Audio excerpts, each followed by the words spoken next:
Good evening, good afternoon, wherever you find yourself in this weird, wild, wacky world of ours, and welcome to another exciting installment of Darkness in Dublin. This evening's scene takes place in the changeling town underneath the expanses of Dublin Zoo, named Newshire, the one of the domains of the Baron Alexis of Voidfrost ap Varish. The town is a bustling metropolis filled with dozens, if not hundreds, of changelings who go about their daily business. The town is relatively well organized and well managed. Ironic, you'd think. The golden sun of House Varich hangs everywhere from various different civic buildings and other malarkey, and it is to one of these buildings, the large town hall that dominates the market square, that we will be setting our scene, as the Baron has come for his weekly inspection and to hear the complaints and petitions of his loyal subjects. Currently, the room itself is quite large. It's about 25 feet long and about 30, no, about, it's not a square, it's about 20 feet wide. There are about 4 columns on each side of the room that hold up the ceiling. There's a series of steps that leads up to a high-back chair in which the Baron is currently seated in front of a desk. Behind a desk with his fingers pented together as he listens to the petitions of various different individuals. Currently, he is dealing with 2 Boggans who each lay ownership to a pig, at which point he threatens to proverbially do the King Solomon, except instead of splitting the pig, he threatens to split the Boggans and keep the pig. The Boggans quickly resolve their issues. But, yeah. It is into this malaise that a new face will step, a new and exotic face. A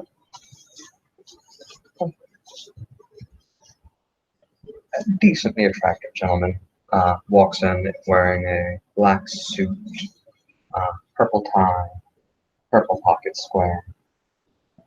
He walks with a cane, has glasses, his face covered in his main face covered in scarification.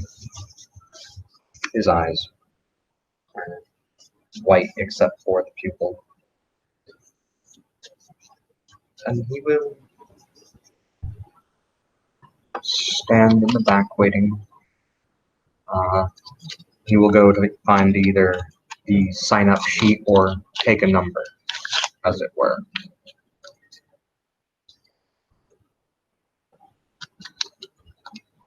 So he may speak with Voidfrost.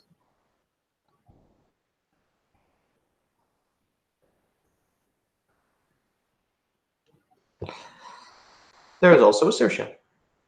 Yes, she is taking notes for Voidfrost. Because she is basically a glorified secretary. And she got angry when I called her a glorified secretary. I mean, it's basically what she is. Let's be honest.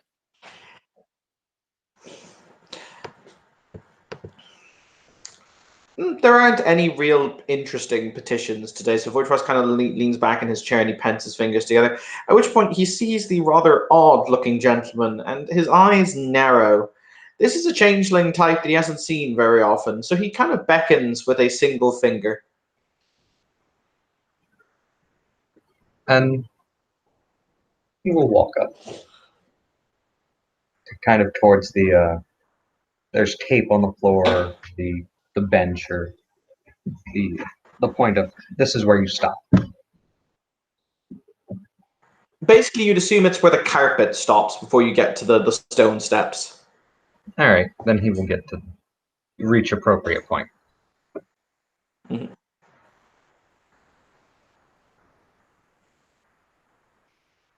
And he'll bow his head.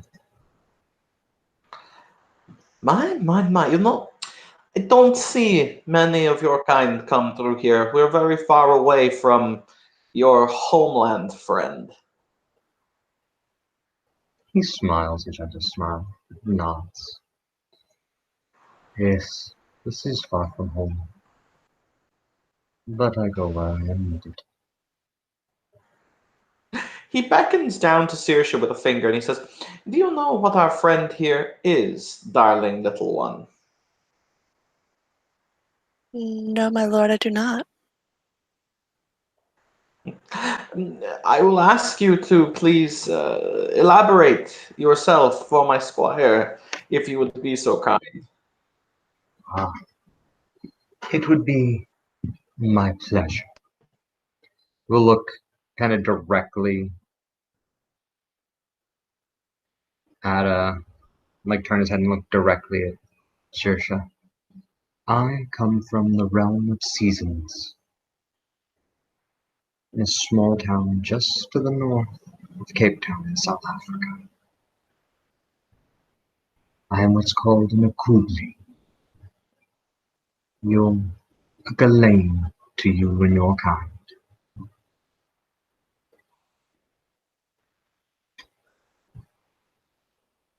We are memory keepers and preservers where we come from. Interesting.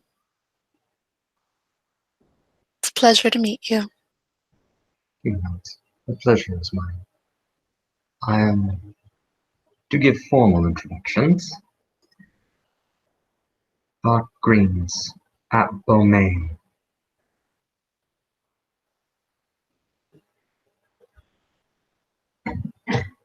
Saoirse Kennedy. Be welcome. Leannan. Be welcome to my domain, traveler. What is it that we may do for you?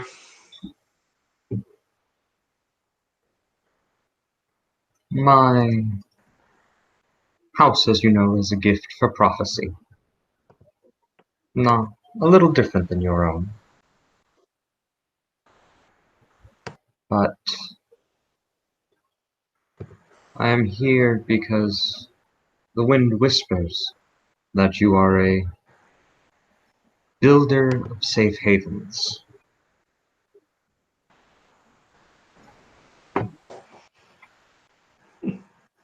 I built what is around you, stone and brick, by my own will and hand, if that is what you mean.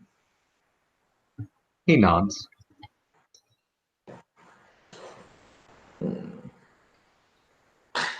Is that something that you desire built, perhaps? A simple one. Nothing elaborate. But I just need a location. I am not skilled in the appropriate arts to punch through and generate a, a Tron, a Wrath. I'm in the process of relocating here, and am in need of a fire to keep me warm.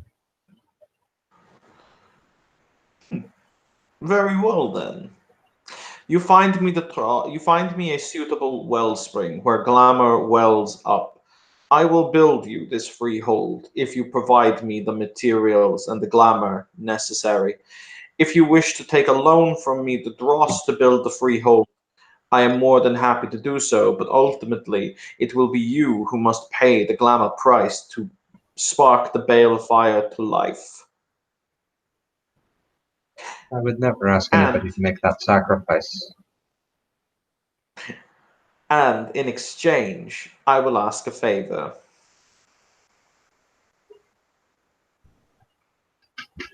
So I find the wellspring, you punch the Wrath, I provide the glamour. And that I will build it to your liking. I will shape it as you wish. That I can do.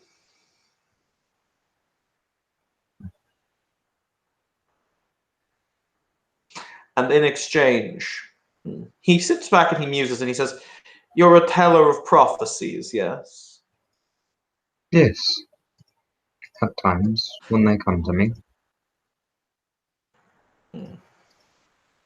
In the future, at some point, I will ask for your services to read the twisting strands of fate, and you will do so with all your artifice and all your skill.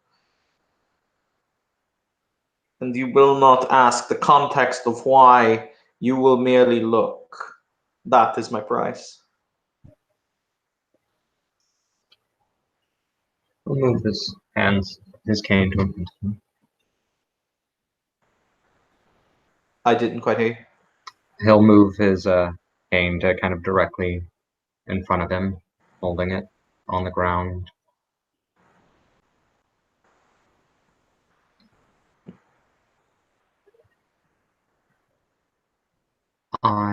Voidfrost kind of looks down, blinking. I may need to ask questions because the stars tell fickle stories. And I need to be able to discern an active trail from one that will just lead us nowhere. So I can give you the best rating I can give. Very well then, allow me to change the sentiment. You may ask the questions necessary for the reading. However, when the reading is complete, you will never breathe the word of what you have seen in the prophecy to another living soul. You will never commit it to word, to written form. You will never utter it again.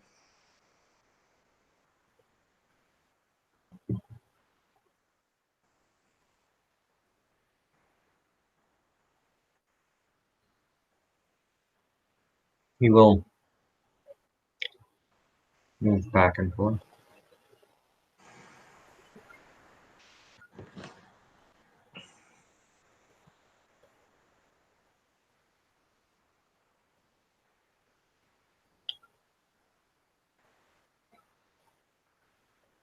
To get this again correct, I find the wellspring, you punch the wrath, I light the fire, you build the home, you build the location, you get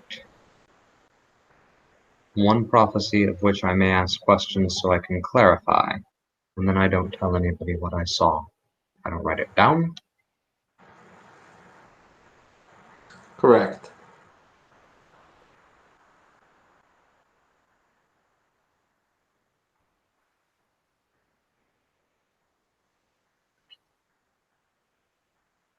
Acceptable. And if you require the dross necessary to begin the ignition of the fire, as they are costly ventures, I will loan the dross at a reasonable rate of repayment. He will. 1 second. Just have to go to a specific page.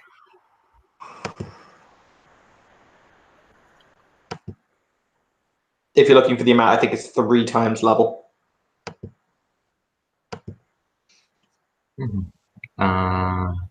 Specifically lighting costs a specific amount.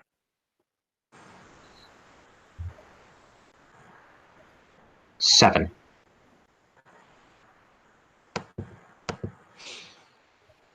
You require You 7 will- dross. He will open up his coat, and he will hold out a series of what looks like little notes, letters, and poker chips, random bric-a-brac. Mm-hmm. 7 pieces.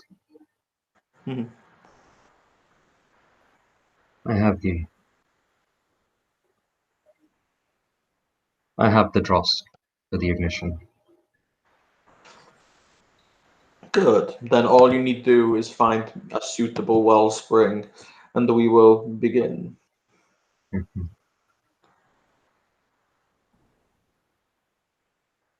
Excellent. I have been told of a number of things, but the geographic outline of this county, how are the local baronies broken down? That is one thing people have yet to tell me. What do you mean? Who controls whose territory and where? Where's your... Where does the barony of... He kind of tilts his head to the side. The eyes glaze, shimmer for a moment. Frozen Tears. Where does it... Where are its bounds for its lands? At the moment, that is a complicated question, as I am currently also stewarding the lands of our now unfortunately deceased Baron Lionthorn. He does a kind of a thing where he tips his head, like, I didn't like him particularly, but he was a she, so by God, I'm showing him some respect. That little head dip. Right.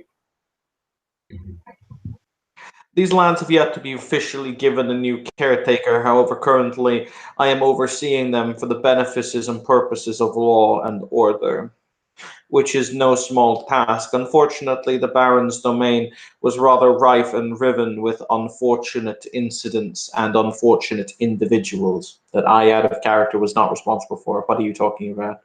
No, not at all. Hum, hum.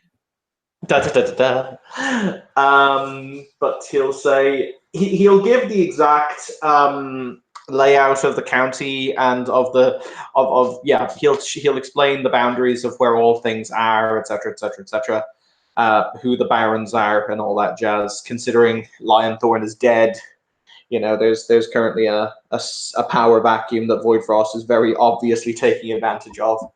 All that good stuff. Mhm. Right.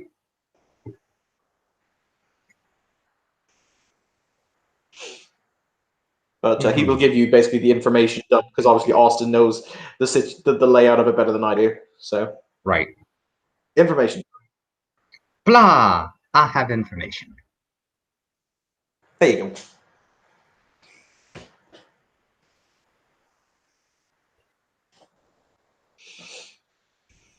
Until such times you are able to find a place to hang your hat, there are at least two excellent inns within this thorp. You're more than welcome to stay in should you desire the usage of their bale fires.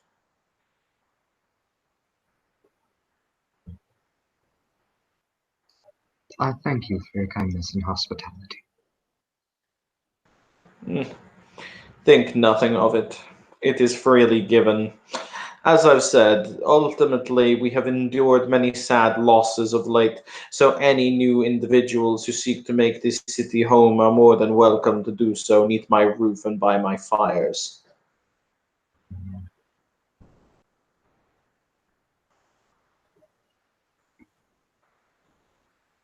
Nice. Again, thank you. Is that all that you required of me? Yes. I am curious. You're a scion of House Buman. What is your actual title?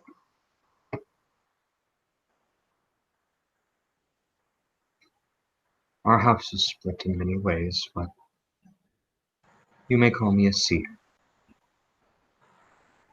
And that equates to what? Knight. As you wish, seer. But yes, make yourself comfortable.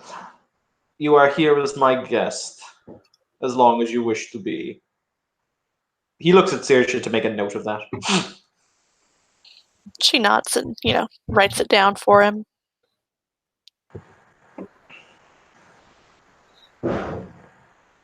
Thank you. I wish you luck in finding your wellspring. Yes. Once I find a place or territory where I'm to set up shop, given my duties.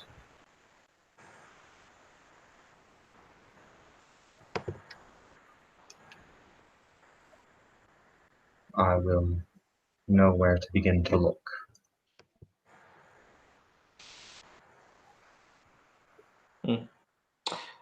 May the fortunes always find your feet upon the ground, noble seer, in that case. Thank you for your blessing.